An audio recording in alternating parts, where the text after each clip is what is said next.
WhatsApp guys, this is the is my new blog. আপনারা দেখতেই পাচ্ছেন আমার পেছনে সব ছাত্ররা আজকে তারা বিভিন্ন পয়েন্টে গিয়ে রাইটিং করবেন।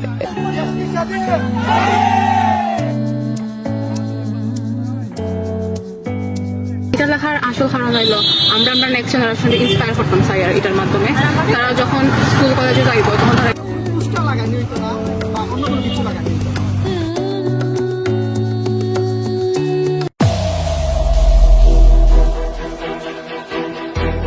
Hello WhatsApp guys, this is the is my new blog. আমার পিছনে যে দেখতেছেন সবাই ছাত্ররা আজকে তারা বিভিন্ন পয়েন্টে গিয়ে রাইটিং করবেন এবং দেওয়াল আর্ট করবেন। আমরা সবই জানি যে 2024 কোটা আন্দোলনের মাধ্যমে আবার নতুন করে দেশ স্বাধীন করেছে ছাত্ররা। এই আন্দোলনে যারা মারা গেছেন তাদের স্মৃতি স্মরণ করতে তারা এই দেওয়াল রাইটিং করতেছে স্কুল কলেজে এবং বিভিন্ন পয়েন্টে মুড়ে।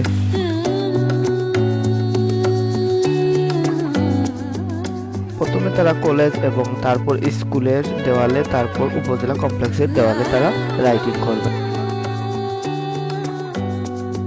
দেওয়াল রাইটিং করতে স্পন্সর করেছেন খুলনা সরকারি কলেজের প্রাক্তন স্টুডেন্টরা।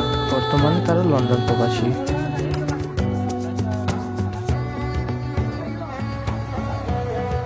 ছাত্ররা সবাই সকাল থেকে রাইটিং করতেছেন। চলেন আমরা জেনে আসি তারা সকাল থেকে কি রাইটিং করলেন এবং কি আর্ট করলেন। সকাল থেকে দেখে আসছি স্টুডেন্টরা অনেক জায়গায় পয়েন্টে আর্ট করতেছেন এবং অনেক কিছু লিখতেছেন। চলেন আমরা জেনে আসি কি লিখছেন। আসসালামু আলাইকুম। আমরা চাই আমরা এই দেওয়ালও এই পেন্টিং থাকতো, যতদিন পর্যন্ত পেন্টিং থাকে ততদিন পর্যন্ত পেন্টিং থাকতো। এখানে কোনো পোস্টার লাগানো হইতো না বা অন্য কোনো কিছু লাগানো হইতো না।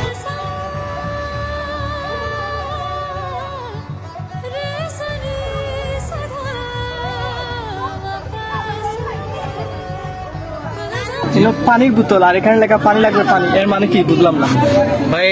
বাংলাদেশকে নতুন ভাবে একটু স্বাধীন করার জন্য ভাই আমাদের অনেক ভাইয়ের রক্ত দিয়েছেন, অনেক মানুষ শহীদ হয়েছেন।